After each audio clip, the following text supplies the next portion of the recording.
Ma, préstame un toque su teléfono. ¿Estás en su Facebook, toque?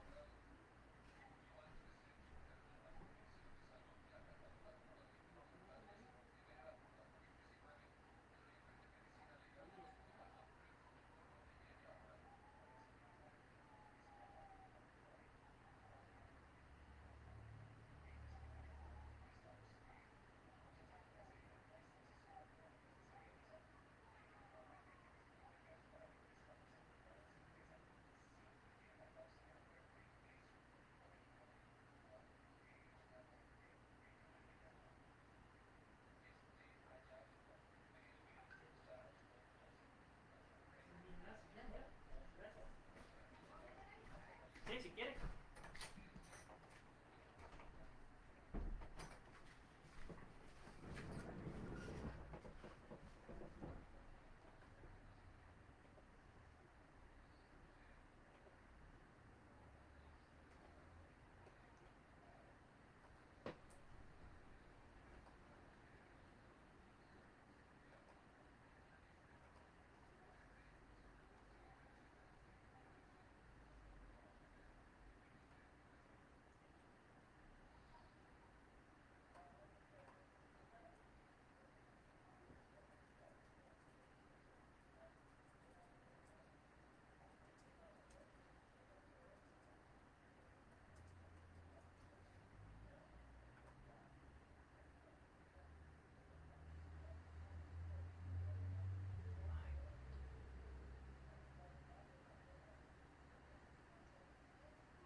Mamá, présteme otra vez su teléfono.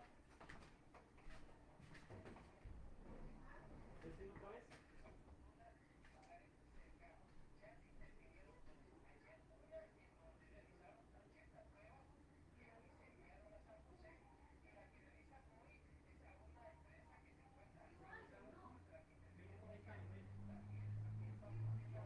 Con una cara o algo ahí.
Bueno, vamos a ver, buenas noches. Espero a ver si me escuchan.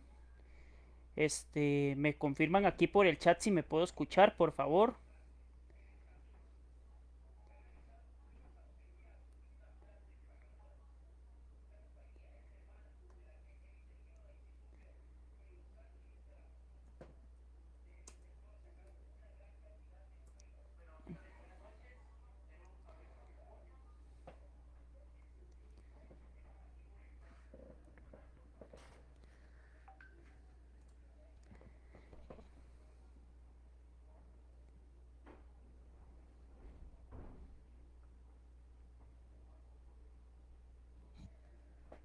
Ok, sí, bueno, voy a tratar de empezar la clase, esperando que quede todo bien claro.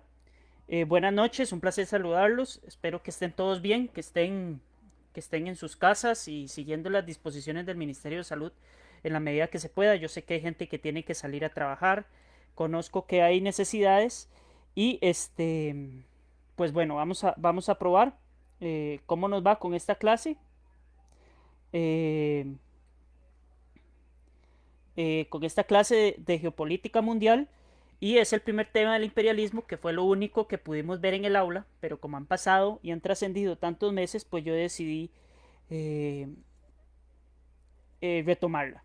Si me ven que estoy viendo mucho para allá, es porque tengo la computadora portátil y ahí tengo el chat de WhatsApp y el de Facebook para poderlo ver de una mejor manera. Entonces, bueno, espero que todo quede claro. Igual la clase va a estar grabada y yo la voy a subir a mi canal de YouTube para posteriormente podérselas mandar. No quiero hacer una clase muy larga porque consumimos mucho tiempo y también nos vamos a distraer porque estamos en las casas y todo lo demás. Entonces, lo más importante es, y espero que estén todos bien y que podamos avanzar un poco con la materia debido a que no sabemos qué va a pasar con el tema de la pandemia, ¿verdad? Entonces voy a iniciar con la grabación de la clase para posteriormente, como les dije, subirla a YouTube. Eh, el primer tema que nosotros tenemos que analizar para el examen de bachillerato es el imperialismo del siglo XIX. Entonces, vamos a ir viendo poco a poco y desarrollando el tema de una manera un poquito más ágil en la presentación porque tiene bastantes diapositivas. Los elementos claves que nos van a permitir desarrollar una mejor prueba, una prueba de bachillerato. La reprogramación de las pruebas y las fechas todavía las desconocemos nosotros como docentes, el cuerpo administrativo y el Ministerio de Educación, porque no sabemos cuál va a ser el comportamiento del virus durante este periodo de tiempo. Entonces, posteriormente se les indicará y estamos viendo cómo está el asunto con el protocolo de vuelta a clases después de vacaciones de 15 días, que recuerden ustedes, culminan el día 13 de julio, o sea, ese es el lunes que estarían reincorporándose las clases en algunos colegios diurnos y escuelas diurnas. Hay que analizar la situación, hay muchos panoramas y muchos contextos, entonces tenemos que esperar cuáles son las disposiciones del Ministerio de Salud y del Ministerio de Educación Pública para nosotros poder regresar a clases. Si tienen alguna duda, con mucho gusto les puedo ir atendiendo por el chat de Facebook. Recuerden que va a ir un poco atrasado con respecto a la realidad de lo que tenemos en WhatsApp, ¿verdad? Entonces, para que vayan teniendo paciencia con eso. Pero bueno, empezamos con el tema. Y lo más importante siempre es manejar los conceptos claves. Y en este caso, el concepto de imperialismo, yo lo resumo como la dominación de un país más fuerte sobre uno más débil, ¿verdad? Entonces, el imperialismo del siglo XIX se va a desarrollar específicamente en dos áreas donde las potencias europeas principalmente pudieran enfocarse y pudieran hacer un rodeado o una ampliación de tierras. También se consideraba en aquel tiempo que entre mayor extensión territorial tuviera un país o una potencia, mayor iba a ser su índice de desarrollo y mayor iba a ser su riqueza. Entonces, por eso es que se desarrolla esta política de expansionismo europeo que va a ir extendiéndose alrededor del mundo, ¿verdad? El continente americano ya había sufrido un proceso similar en el siglo XV, con la llegada de Cristóbal Colón, en el siglo XVI, todo el periodo de conquista, y por tanto lo dejamos por fuera momentáneamente, porque después vamos a ir viendo que Estados Unidos nos reclama como esa parte, ¿verdad? Entonces vamos a ir analizando el tema. Al final de cuentas, yo siempre tomo como ejemplo que el imperialismo es como si las potencias mundiales, Gran Bretaña, Francia, Alemania, Bélgica, la misma Estados Unidos que estaba surgiendo como potencia, Holanda, entre otras, tomaron un pastel que es el planeta entero y decidieron dividirlo en partes para ellos expandir su foco, expandir su territorio. Entonces eso es lo que vamos a ir analizando poco a poco, ¿verdad? De muchas de estas ideas expansionistas o estas ideas imperialistas es que surgen muchas de las marcas que conocemos hoy en día, ¿verdad? Que posteriormente se pasó de una dominación netamente territorial, o sea, dejar el territorio de lado, y lo que se hace es que se imponen algunas de estas marcas como modelo ideológico y como modelo de continuar con ese expansionismo y siendo potencias, ¿verdad?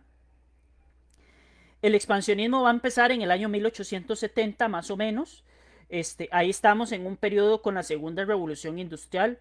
El ser humano empieza a acelerar sus procesos, empieza a acelerar sus formas de creación y entonces necesita la búsqueda de materias primas. Y esa es la causa principal de que se desarrolle el imperialismo del siglo XIX por parte de las potencias europeas hacia África y hacia Asia, que son dos continentes que tienen muchísima materia prima y que se podían explotar, aparte que están cercanas geográficamente y entonces era conveniente, ¿verdad? Dentro de ese desarrollo del imperialismo, las potencias europeas van fijando territorios claves para ellos poder extraer esa materia prima, ya que Europa casi que fue devorada por esa revolución industrial que se dividió en dos fases, ¿verdad? En la segunda fase, al no contar con esas materias primas, pues ellos tienen que salir a buscarlas en alguna fase, en alguna parte del mundo. Y África y Asia, como lo dije anteriormente, tenían esos recursos, ¿verdad? Dentro del imperialismo vamos a encontrar que hay territorios muy grandes, por ejemplo, lo que sería el primer imperio o el imperio más importante, que va a ser el de Gran Bretaña, que se extendió en todos los continentes habitables que hay en el planeta Tierra, exceptuando la Antártida, que es un continente no habitable. Ellos tenían territorio en cada uno de los continentes. En el gráfico que estamos viendo en pantalla se representa con este color, digamos, piel, lo que le decíamos mal llamado color piel o color rosa claro, ¿ok? El segundo país con mayor extensión territorial va a ser Francia, que es este color como verde musgo, ¿verdad? Que se extendía en casi todos los territorios, en casi todos los continentes, de una manera extensa. También contaba con todos los territorios, con todos los continentes habitables, una pequeña porción de tierra. Y después va a venir Alemania, va a venir la misma Italia, ¿verdad? Y Bélgica, por ejemplo, con la zona del Congo, que hizo desastres con el Congo, y vamos a ver que hay repercusiones que todavía hoy en día las podemos observar como diferentes guerras, como diferentes circunstancias como hambrunas, división de familias, división de tribus, conflictos internos y guerras civiles, producto de esa división que hicieron los europeos durante el siglo XIX y principios del siglo XX. Así fue como quedó dividida África, ¿verdad? Entonces, el continente africano, vean que hay líneas rectas y aquí, en muchos de los casos, lo que habían eran tribus nómadas que se trasladaban de un lugar a otro dependiendo de la época del año donde estuvieran. De un día para otro, de un año para otro, ese terreno se limitó y tenemos la situación de que hay conflictos internos que generan algún problema, ¿verdad? Esa circunstancia va generando cambios importantes en cómo vive la gente y hoy en día siguen afectando. Por ejemplo, el caso de los bosquimanos, que más o menos habitan esta parte del sur de África, que antes tenían un extenso territorio para recorrer y que hoy en día se han achicado. Los bosquimanos es una tribu milenaria, casi que de las primeras que conocemos como forma de vida. Entonces, hoy en día tienen esa particularidad de que habitan en una zona pues bastante complicada porque es un desierto, ¿verdad? Y en Asia no fue la excepción, ¿verdad? Por ejemplo, el Imperio Británico tiene la colonia de la India o toda la península indochina. Ahí hay un gran imperio que es el Imperio Ruso, que se consolida como lo que hoy es prácticamente el territorio de Rusia hoy en día. Y hay algunos otros terrenos que se van involucrando en esa conquista, dentro de los cuales, por ejemplo, empieza la expansión japonesa en la península de Corea y la expansión de los Estados Unidos con la conquista de las Islas Filipinas, que posteriormente van a ser clave en el desarrollo de las guerras. Factores que favorecieron ese desarrollo del imperialismo. El primero, el geográfico, ¿verdad? Esos viajes de exploración que se hicieron, esas formas de ellos poder encontrar, porque contaban con la tecnología para hacerlos gracias a esa revolución industrial, empezaron a encontrar terrenos específicos para buscar esas materias primas que tanto habían necesitado en aquel tiempo. Entonces eso es lo que pasa. Aquí me están diciendo que solo... A ver, me ponen que alguien solo ve...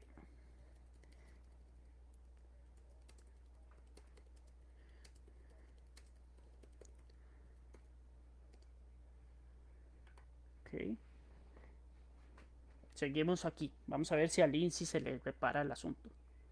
Económicos, como les digo, era una búsqueda de materias primas constante, pero también ellos vieron una posibilidad, y era la posibilidad de encontrar esos nuevos mercados donde vender otros productos, ¿verdad? Entonces era un negocio redondo para las potencias europeas en aquel tiempo. En el factor demográfico hubo un aumento exponencial de la población, ¿verdad? Porque la gente empieza a encontrar fuentes de empleo, hay una variedad alimenticia más amplia, hay mejores formas de alimentación y más alimento, y entonces eso va a generar que la gente pueda conseguir recursos de una manera más fácil y más rápida gracias a esa revolución industrial. Entonces, demográficamente, los países europeos principalmente crecen exponencialmente. Eso se llaman como las generaciones del baby boom, que las familias tenían 5, 6, 7 hijos, y entonces eso va a generar que la población suba considerablemente y entonces haya una forma o un mecanismo de expandirse de una forma más sencilla. Dentro de la clase política también el dominio de grandes territorios y esas zonas van a ser consideradas posteriormente estratégicas para colocar mercados, y no solo para eso, sino porque va creciendo la tensión política por las diferentes zonas que se habían conquistado. Principalmente los roces van a ser con Gran Bretaña, producto de ese gran territorio que habían conquistado y esas posiciones estratégicas que tenían. Y aparte que empiezan a crecer los nacionalismos, y aquí empezamos a encontrar ideas racistas, xenófobas, que promovían muchísimo el nacionalismo extremo por encima del bienestar de las personas, ¿verdad? Que es cuando se vuelve complicado el asunto. No se escucha.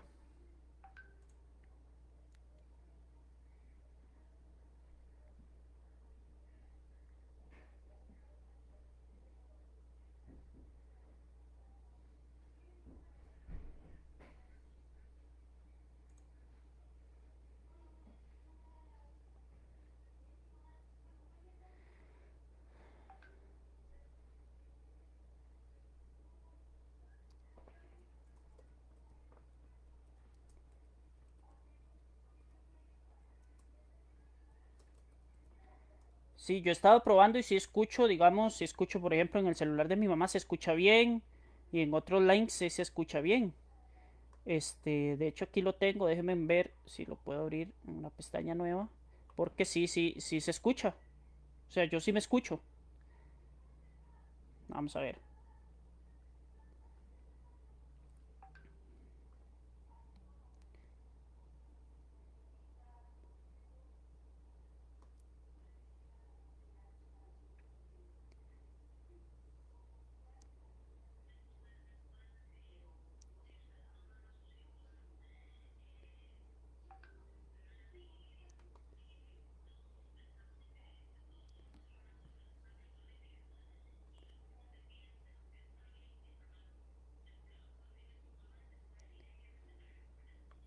Ahí estoy probando el enlace a ver si se escucha, pero yo creo que sí se escucha. Vamos a ver qué pasa.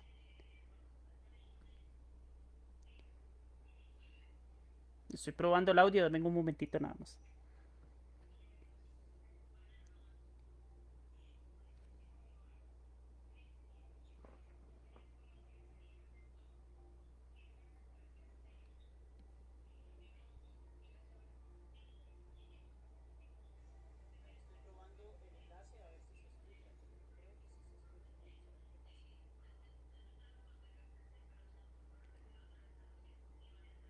Ok, listo, listo, listo, listo.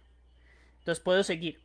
Bueno, dentro de la parte ideológica también hay una teoría que dice que, bueno, aquí empieza toda la teoría de la superioridad blanca, que los blancos son superiores a la etnia afrodescendiente, un montón de situaciones que no tienen justificación de ninguna forma, no hay nada científico, biológico o algo que muestre que nosotros tengamos algo superior a ellos en ninguna situación, en ninguna circunstancia, y por eso es que el racismo está mal, porque somos seres humanos todos iguales, pero en aquel tiempo surgió estas ideologías de que hay que llevarles una misión evangelizadora, ¿verdad? De que hay que llevarles el Dios, que yo soy creyente, personalmente soy creyente, pero hay una misión evangelizadora de imponer una religión para adoctrinar, y eso es lo que está mal, ¿verdad? Que se consideraban civilizaciones bárbaras por el sistema de vida que ellos tenían, como hicieron los españoles con los aztecas, con los incas y con algunas pequeñas ciudades mayas que quedaban en aquel tiempo, cuando en realidad sí hay civilización, ¿verdad? Lo que pasa es que no es una civilización igual a la de ellas. Y en aquel tiempo estaba, por ejemplo, la teoría de evolución de Darwin en lo más y lo mejor, y que había un proceso de selección natural, y eso sí es una verdad científica. Lo que no es una verdad científica es que el proceso de selección natural lo hace el ser humano y lo tiene que imponer, y eso fue lo que hicieron las potencias europeas, basándose en que aquellos son unos bárbaros, que aquellos no conocen Dios, que aquellos son unos mal portados. Entonces se crea la teoría de evolución, se basan en esas teorías, perdón, para invadir el continente africano y el continente asiático respectivamente.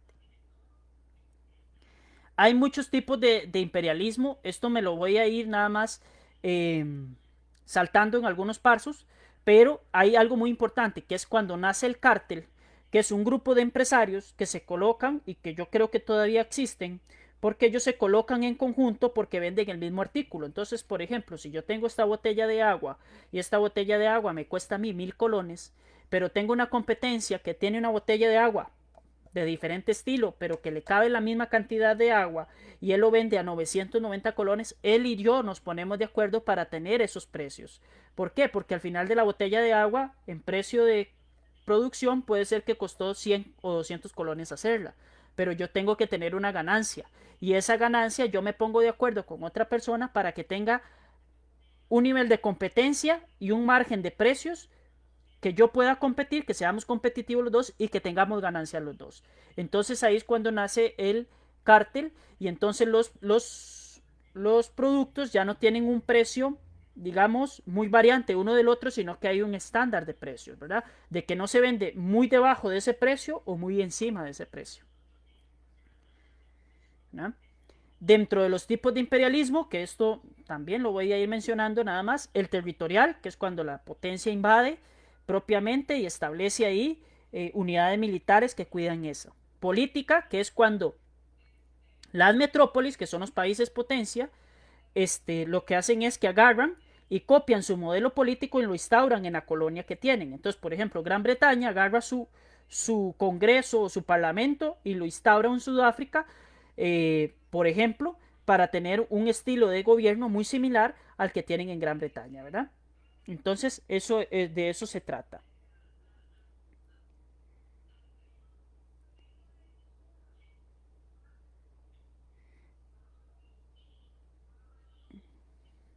Posteriormente a eso vamos a tener el cultural, que es particularmente el que estamos viviendo hoy en día, porque es cuando me meten esa ideología de que lo que venden en esos países, de lo que venden, es algo que yo necesito personalmente, lo cual no es del todo cierto, ¿verdad? Yo puedo disfrutar de esos productos, puedo tenerlos, puedo conocerlos y adquirirlos, pero no es una necesidad de primer mundo, o no es una necesidad de primera mano, perdón. ¿Qué es una necesidad de primera mano? Comer, poder dormir y tener un hogar o una casa donde yo poder tener un techo. Esos son las necesidades de primera mano. Entonces, aquí el cambio ideológico que ellos nos instauran es, usted necesita adquirir ese producto porque la cultura se lo impone, ¿verdad? Y entonces aquí creamos la famosa sociedad de consumo de yo compro por comprar y no compro por la necesidad, ¿verdad? Yo no critico ese tipo de sociedad, pero sí digo que a veces hay que hacer un poco de reflexión en si de verdad requiero o si de verdad es necesario en este momento yo adquirir ese producto, ¿verdad? Y el otro tipo es el tipo colonial, donde los territorios nada más eran gobernados por metrópolis y también tenían autoridades locales ahí. Entonces, el cacique que estaba, por ejemplo, el líder de la tribu que estaba ahí, se le ofrecía un trato para que él siguiera siendo líder político, pero a cambio tenía que tributar o darle un pequeño espacio de porción de tierras o de ganancias a la metrópoli que es la que los conquistó, ¿verdad? Y aquí tenemos un montón de marcas que pueden ir saliendo alrededor de eso. También están los protectorados, por ejemplo, como el protectorado que estableció Gran Bretaña con Hong Kong en China. Eso se va a dar gracias a la guerra del opio, que más o menos la voy a mencionar. Y está la concesión, ¿verdad? Que era, te mantenés independiente, pero el país europeo tiene algún beneficio. Por ejemplo, le das un pedazo de terreno para que esa población o esa compañía explote ese terreno. En Costa Rica tenemos un caso muy claro, que es el caso de la concesión que se le hizo por el tren al Caribe, a la United Company, y aparte de eso la gran extensión territorial en la provincia de Limón para que establecieran una compañía dedicada a la siembra y cosecha de banano principalmente, ¿verdad? Y el protectorado mantiene ese control ahí.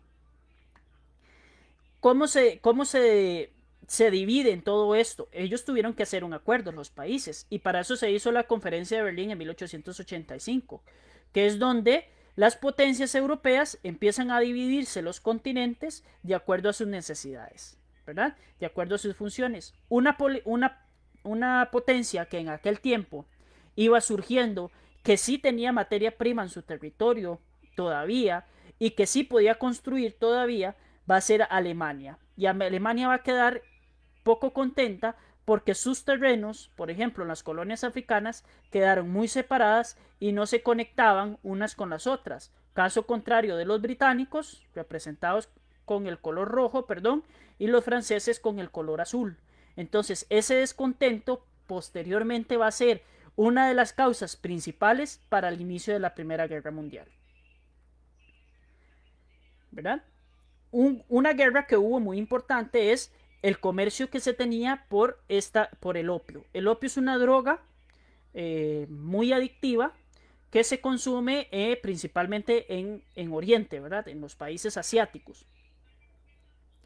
Este, Gran Bretaña, que también tenía siembras de opio en la India, perdón, veían como una competencia desleal de parte de los chinos por parte del opio. Entonces, lo que se hace es que se declara la guerra entre ambas potencias, entre los chinos y los británicos, y los británicos ganan la guerra a los chinos, y entonces los chinos tienen que ceder en el comercio del opio y también tienen que ceder el puerto de Hong Kong como recompensa por la guerra, ¿verdad? Entonces, de ahí es que hoy en día Hong Kong vive como un protectorado inglés, que ya se venció ese plazo que se había acordado en la guerra, pero que hoy en día está en una constante discusión. Vean que eso tiene repercusiones hoy en el siglo XXI, en el año 2020, para ver si siguen siendo como un territorio independiente o si se incorporan a China, ¿verdad? Los chinos obviamente quieren que se incorporen y mucha de la población que vive en Hong Kong quiere seguir con el mismo grado de independencia.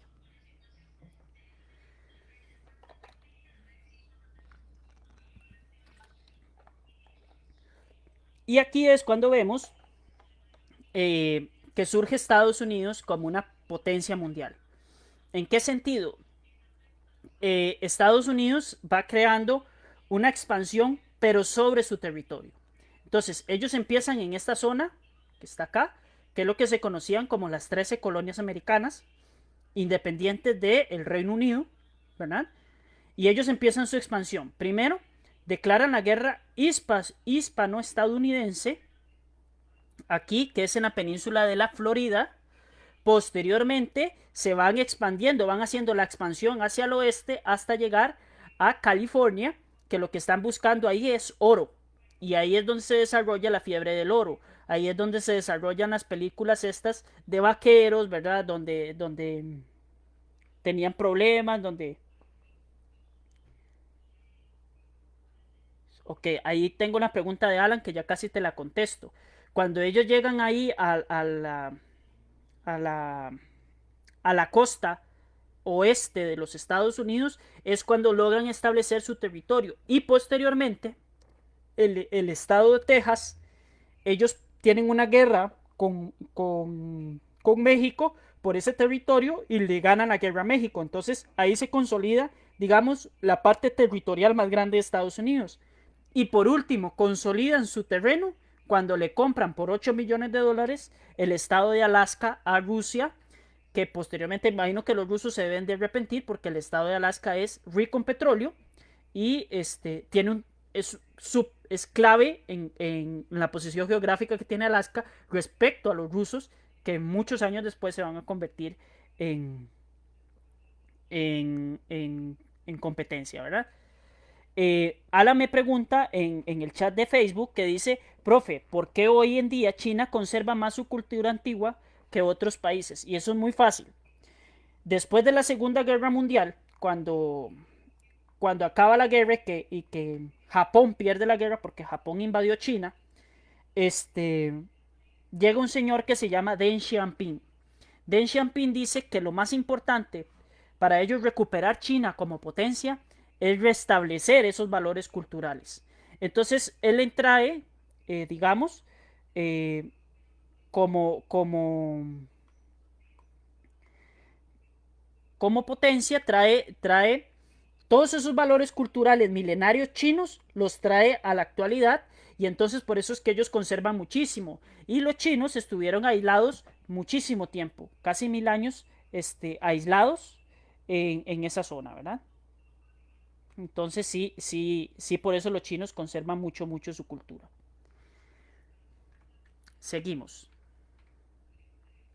Espero que te haya quedado claro la duda y si no, ahí me pones si no, no te la contesté bien. Los imperios, el más poderoso va a ser el británico, controlaban terrenos en todas las partes y no solo terrenos, sino que tenían terrenos claves como Gibraltar, como el Canal de Suez, como Singapur, como Hong Kong, ¿verdad? Controlaban las rutas marinas, etcétera. Era una máquina de desarrollo, el imperio británico. ¿verdad? Vean, es todo eso que está en rojo, ¿verdad? El canal de Suez es este, que está acá. Es como un canal de Panamá, por así decirlo. Entonces, todo el comercio que pasaba por esta zona, por el Océano Índico, para Europa pasa por el canal de Suez, que los británicos eran dueños y de ahí se administraba al resto de Europa. El segundo era el Imperio francés, que tenía colonias muy importantes y protectorados, como por ejemplo Marruecos, ¿verdad? Y esto es lo que tenían los franceses en su terreno. Curiosamente tenemos la Guyana francesa en el territorio americano y algunas islas de América insular, ¿verdad? Entonces vean que controlaban un terreno bastante grande. Y los italianos y los alemanes, que tampoco se quedaban atrás, pero como les dije, Alemania tenía un disgusto grande por la cantidad de terreno que les había tocado en la conferencia de Berlín.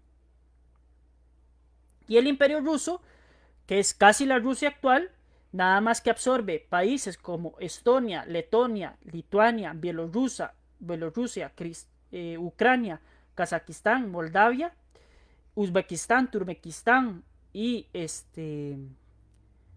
Kazajistán, y los unen en un solo territorio, y ese era el imperio ruso, ¿verdad?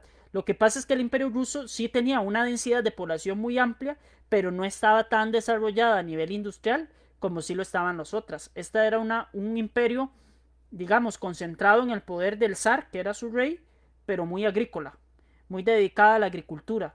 A cambio, los otros sí tenían un desarrollo industrial pues muchísimo más grande, ¿verdad?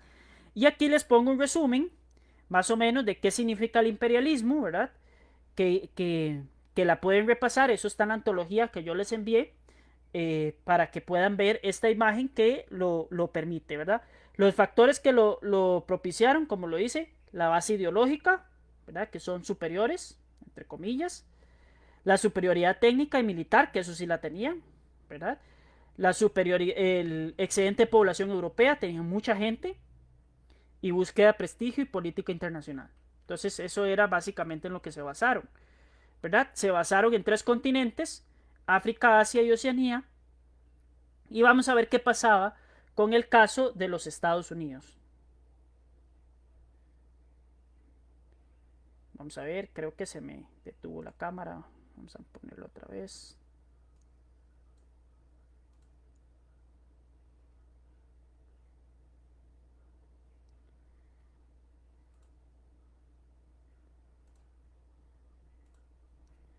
Ok, no me quiere funcionar la cámara.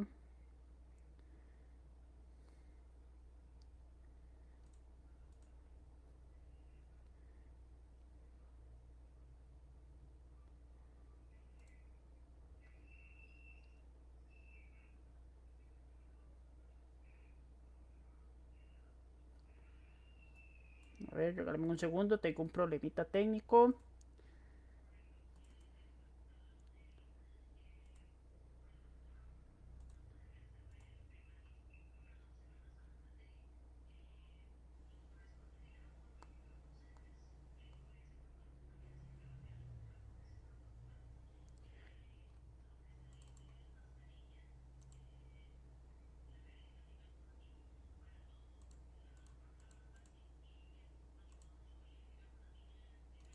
Parece que ya, parece que ya.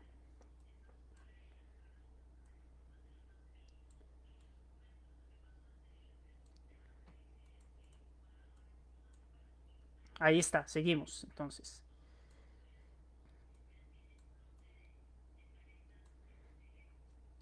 ¿Qué pasaba con Estados Unidos en aquel tiempo? Estados Unidos se convierte en potencia por varias políticas. La primera es la doctrina Monroe, que ellos lo que dicen es a las potencias europeas: ustedes quédense de aquel lado del charco, del Atlántico para allá, y no me interesa lo que hagan ahí. Pero la franja americana es nuestra. Y entonces ahí surge esa política que dice América para los americanos. Americanos significa en este país, perdón, en esta ideología es América para los Estados Unidos, para que queden claro. Acuérdense que ellos se llaman Americans, ¿verdad? Esa es su civilización, eso es su gentilicio. Ellos no tienen algo que diga estadounidenses, esa palabra no existe. Entonces ellos se llaman Americans, por justificaron que se llaman Estados Unidos de América. Eh, Dentro de las teorías también surge esta, que es la teoría del destino manifiesto, que es lo que dice que es que Estados Unidos tiene una misión, porque ellos son el país más desarrollado de toda América, y esa misión es llevarle el desarrollo a todos los países americanos.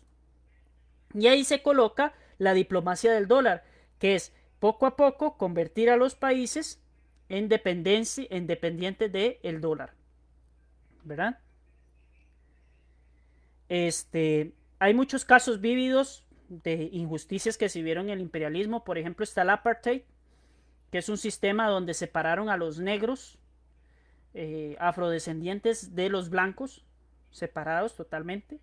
Entonces los negros vivían en una situación, mayoría negros, millones de personas negras y muy poquitas blancas, en una situación denigrante donde los derechos no existían, ¿verdad? No tenían participación política, no podían tomar decisiones. Eso lo rompe Nelson Mandela en los años 90, que es una situación que últimamente ha tomado mucha fuerza el tema del racismo por el asesinato a sangre fría de George Floyd, ¿verdad? Que eso ha pasado muchísimas veces, simplemente que ahora se grabó y pues la gente se dio cuenta de ello, ¿verdad? Eh,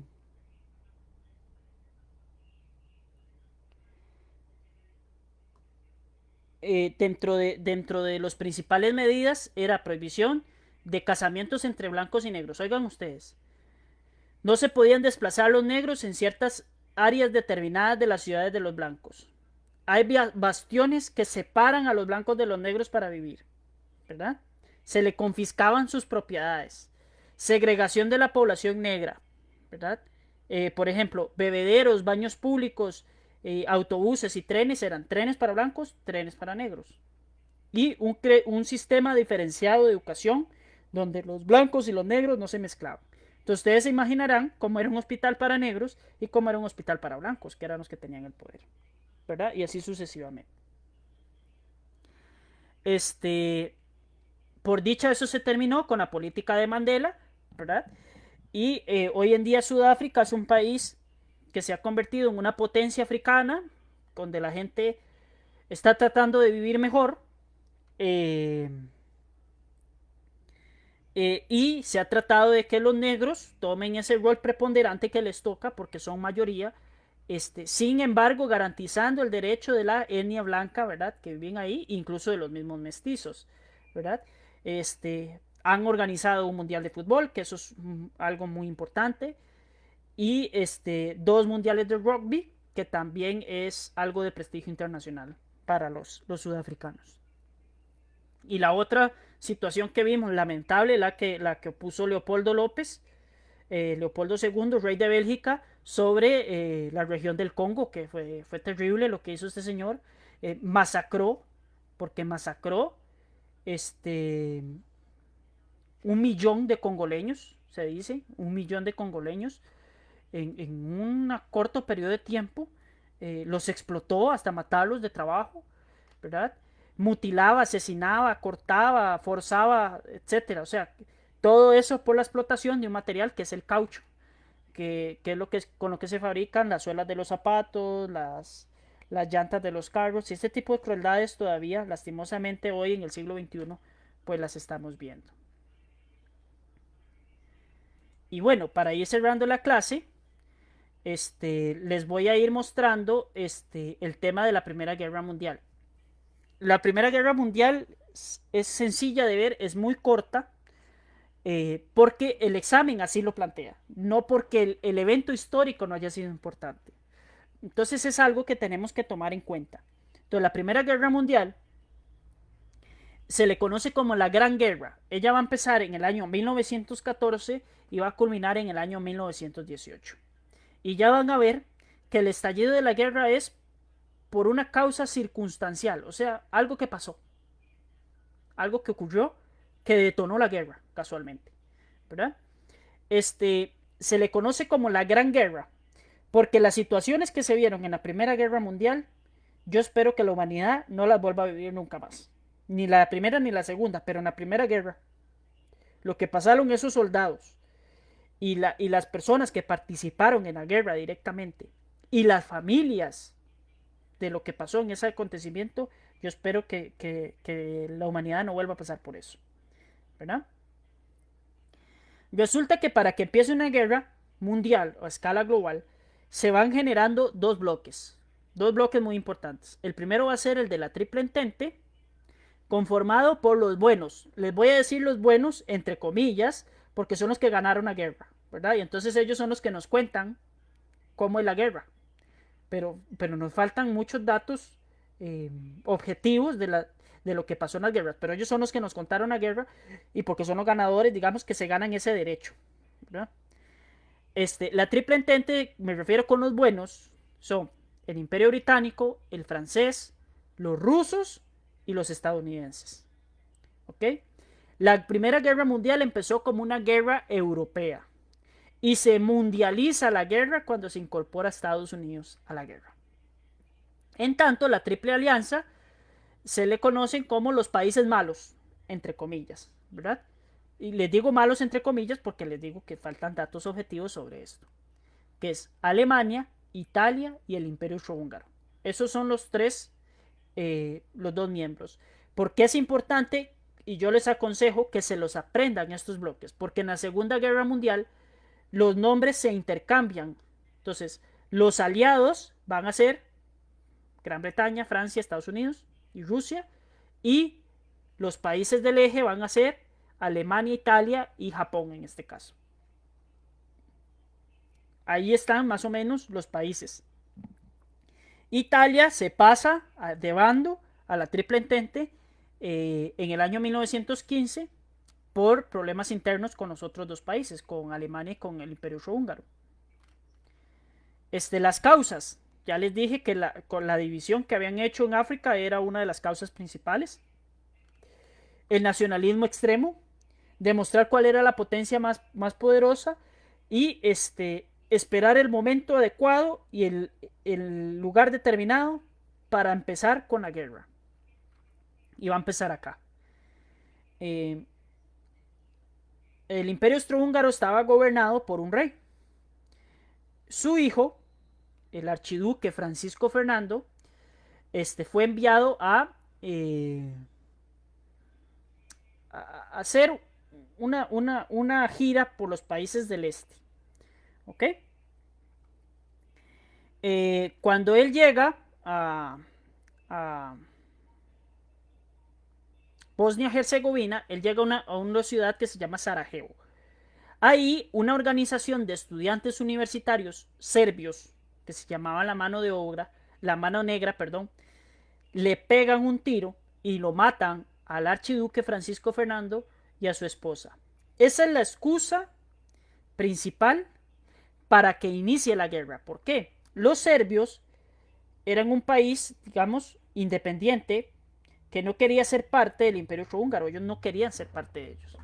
Entonces ellos firman un pacto con Gran Bretaña y con Francia de que en caso de que haya una agresión hacia Serbia, estos dos países van a intervenir. Entonces, como matan al heredero del Imperio Austrohúngaro en un país que no era Serbia, lo mata una organización de serbios, lo matan ahí, el Imperio Austrohúngaro le declara la guerra a Serbia y posteriormente la invade. Como ellos la invaden, los alemanes, amigos de los austrohúngaros, lo apoyan, obviamente, y los italianos también, y la Triple Entente le declara la guerra inmediatamente a el Imperio Austrohúngaro y a Alemania en ese momento. Y ahí es cuando estalla la guerra. La guerra se divide por etapas. La primera etapa se llama Guerra Relámpago, que es donde se ejecuta el Plan Schlieffen. Eso es en nombre de un general que lo que querían hacer era hacer una guerra de varios frentes con Francia para conquistar ese país. Y estuvieron muy cerca de lograrlo, ¿verdad? Sin embargo, una batalla heroica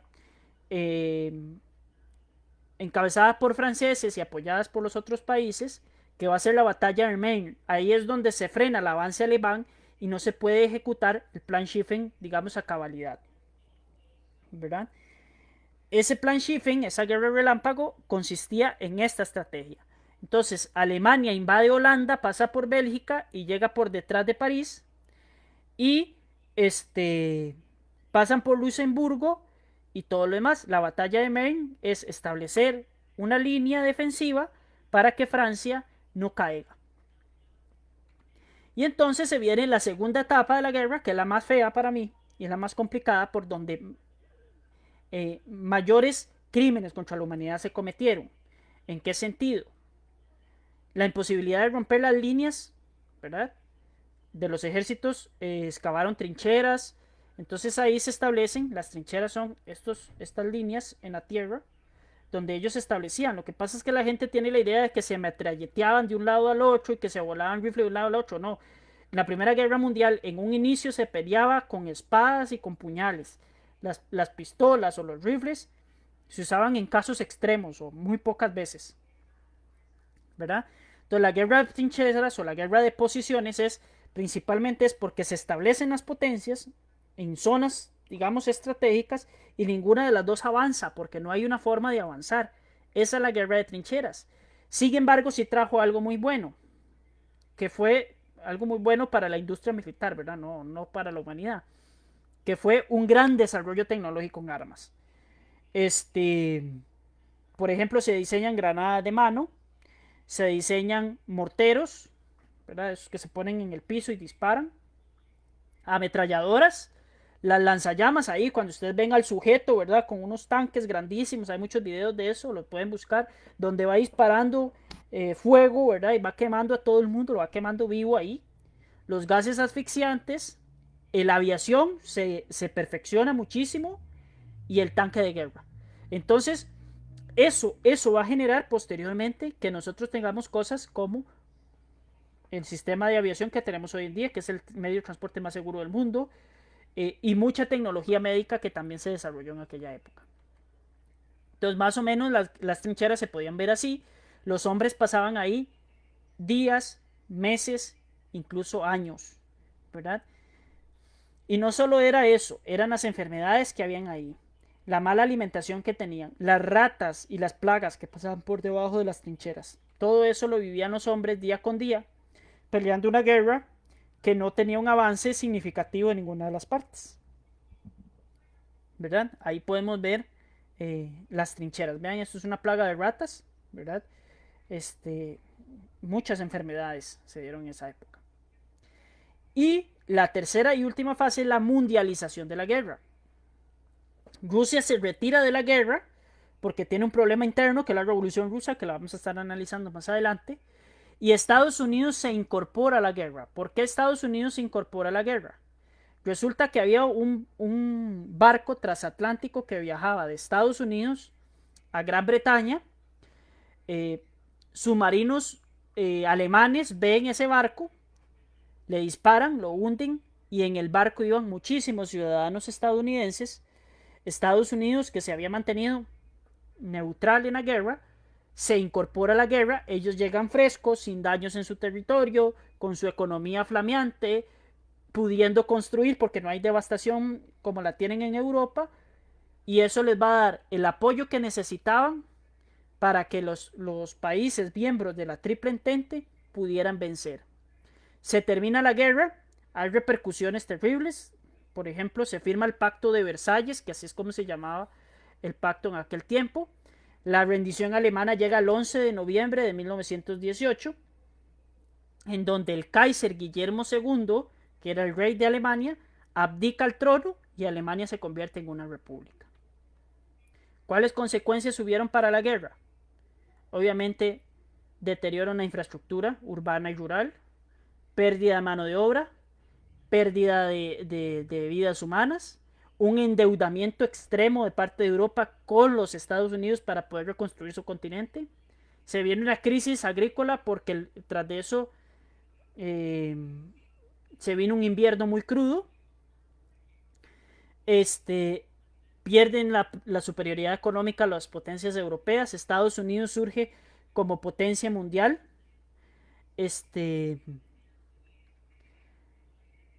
A nivel político se divide en varios países. Por ejemplo, Austria-Hungría dejó de ser un imperio y se divide en Austria y en Hungría y se empiezan a fragmentar en varios países, como Yugoslavia, por ejemplo.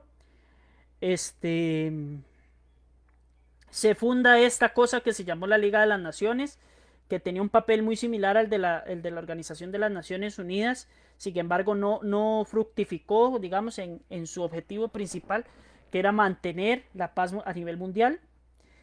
Y eh, hubo muchísimas repercusiones a nivel político, porque después Estados Unidos no es parte de la Liga de las Naciones y todo, entonces fracasó porque empezó la Segunda Guerra.